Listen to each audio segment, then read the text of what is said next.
नमस्कार मित्रांनो, माझं लग्न होऊन 1 वर्ष झालं होतं. आमच्या घरात माझे सासू-सासरे, नवरा, माझा लहान दीर आणि मी एवढी माणसं राहत होती. नणंद होती पण तिचंही लग्न झालं होतं. माझा नवरा एका कंपनीत कामाला होता आणि दीर बँकेत कामाला होता.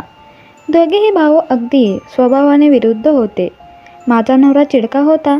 कोणत्याही गोष्टीवर पटकन चिडायचा. खूपदा माझ्यावर कधी रुमाल राहिला, कधी भाजी आवडीची नाही अशा छोट्या छोट्या कारणांवरून चिडायचा. तरी मी प्रत्येक गोष्ट त्यांच्या हातात नेऊन द्यायची. पण कधी कधी कामाच्या गडबडीत काही चूक झाली की मला हमखास बोलणं खावं लागायचं. आणि माझा दीर खूपच शांत, संयमी, हसणारा होता.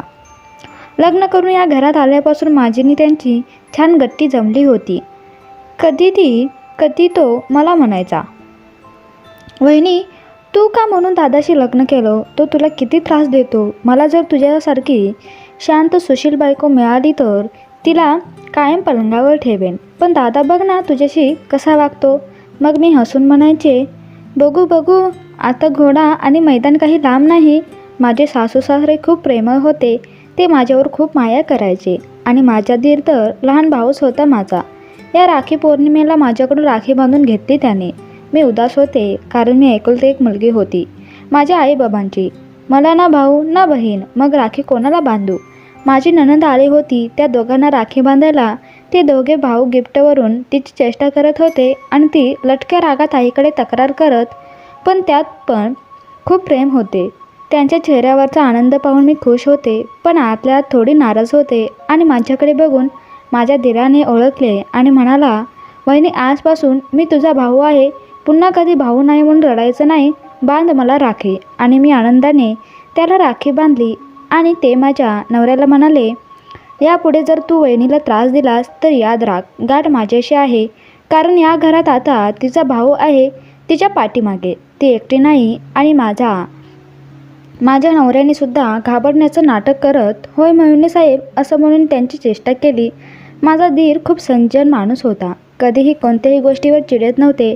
हट्ट तर कधीच नव्हते करत. एक दिवशी भाऊजी संध्याकाळी घरी आले आणि माझ्यासाठी कॉफी कर म्हणाले. ते बागेत बसले होते.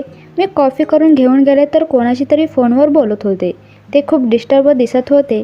माझं ऐक ना, मला थोडं दे, मी बोलतो घरच्यांशी, असं काहीचं पुसटसं मला ऐकू येत होतं. मला फोन ठेवून दिला.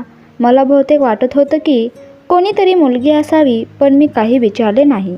मी माझ्या नवऱ्याला सांगितलं की मला असं वाटतं भाऊजींच्या आयुष्यात कोणती तरी मुलगी आहे. ते तिच्यावर प्रेम करतात. तुला तो काही म्हणाला का? नाही. मग नको ते अंदाज लावू नका. मी त्यांना म्हणाले की तुम्ही तरी बोला त्यांच्याशी, काय गरज आहे. त्याला जेव्हा सांगायचं असेल तेव्हा तो सांगेल. दुसऱ्याच्या गोष्टीत नाक खुपसू नको. मग मीही विषय सोडून दिला. असेच काही दिवस गेले. त्यांच्या खिशात मला 2 सिनेमाची तिकिटे सापडली आणि हॉटेलचे बिल खूप जास्त होते. ते पाहून तर मी हादरलीच. आता ते सारखे कामाव्यतिरिक्त घराच्या बाहेर जात होते. बाहेरच जेवण करून यायचे. खुश दिसायचे. घरात पैसे कमी द्यायचे. त्यांचा बाहेरचा खर्च वाढला होता, पण फारसे कोणी लक्ष देत नव्हते. काही महिने उलटले आणि माझे सासू सासरे गावी गेले होते. घरी आम्ही तिघे होतो. माझा नवराही आज उशिरा घरी येणार असा फोन आला होता त्यांचा.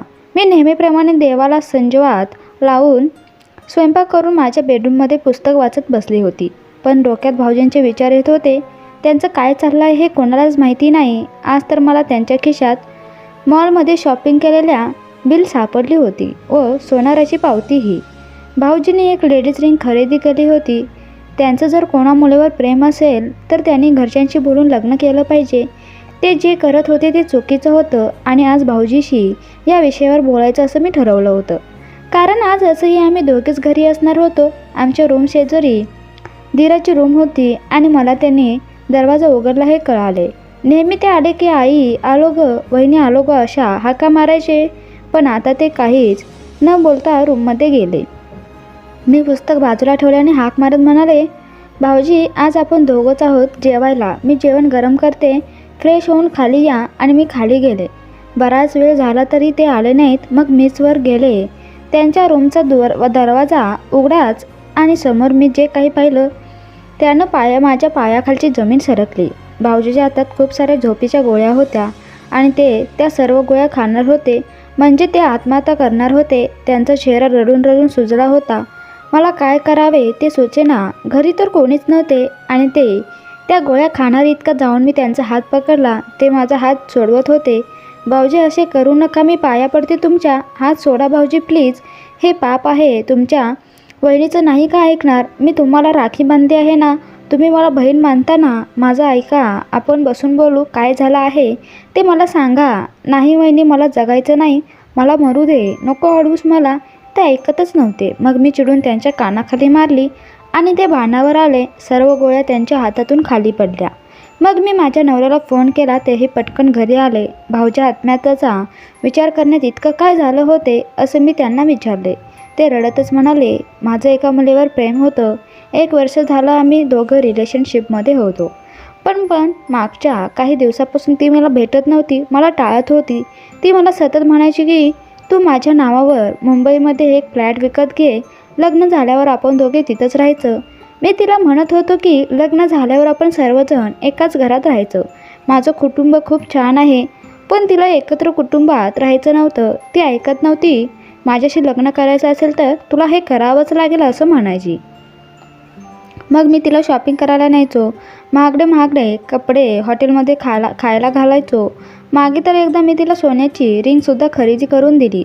पण तरीही ती नाखुश होती, कारण तिला डायमंड रिंग हवी होती. मी तिच्यावर जीवापाड प्रेम करत होतो. मी तिला वेळ मागत होतो, पण तिने कालच एका श्रीमंत मुलासोबत लग्न केलं. माझं तिच्यावर जीवापाड प्रेम होतं. ती माझ्या आयुष्यात नसेल तर आता जगून तरी काय उपयोग? ऐकून आता आम्हा दोघांनाही धक्का बसला होता. एका स्वार्थी मुलीमुळे स्वतःचे प्राण द्यायला निघालात तुम्ही. भाऊजी, तुम्ही इतके चांगले आहात की अशा 56 मुले तुम्हाला मिळतील. तिने कधी तुमच्यावर खरं प्रेम केलंच नव्हतं. खरं प्रेम कधीच पैसा, प्रतिष्ठा, सौंदर्य पाहत नाही. या सर्व गोष्टीमुळे प्रेम प्रभावित होत नाही. आम्ही कोणीच नाही लागत का तुमचे? कालची मुलगी तुमचं सर्वस्वी झाली का? आम्ही सर्वजण तुमच्यावर खूप प्रेम करतो. तुम्हाला जर आज काय झालं असतं तर आमचं काय झालं असतं याचा विचार नाही का आता तुमच्या डोक्यात? 1 वर्षाची ओळख असलेल्या मुलीसाठी तुम्ही जन्मदाते आईवडील, भाऊ बहीण यांना विसरलात. आता ते ताळ्यावर आले होते. मला माफ कर वहिनी, खरंच आज मी खूप मोठी चूक करत होतो. मी माझ्या रूममध्ये आली. माझा नवरा हाताची घडी घालून माझ्याकडे एकटक बघत होता. त्याच्या डोळ्यात माझ्याबद्दलचा अभिमान दिसत होता. ते मला म्हणाले, माफ कर, मी तुझं ऐकून त्याच्याशी बोललो असतो तर आज ही वेळ आली नसती. पण आता तुझ्यासाठी जाऊ शोधण्याची जबाबदारी तुझीच. मी माझ्या दिरासाठी माझी मावस बहीण स्थळ सुचवलं. ती खूपच सुंदर आणि सुशील आहे. आता ते सुखानं संसार करत आहेत. तर मित्रांनो, तुम्हाला ही छोटीशी कथा कशी वाटली ते मला नक्की कमेंटमध्ये सांगा. आणि तुम्हाला आवडली असेल तर नक्की लाईक करा, शेअर करा आणि या चॅनलला सबस्क्राईब करा. धन्यवाद.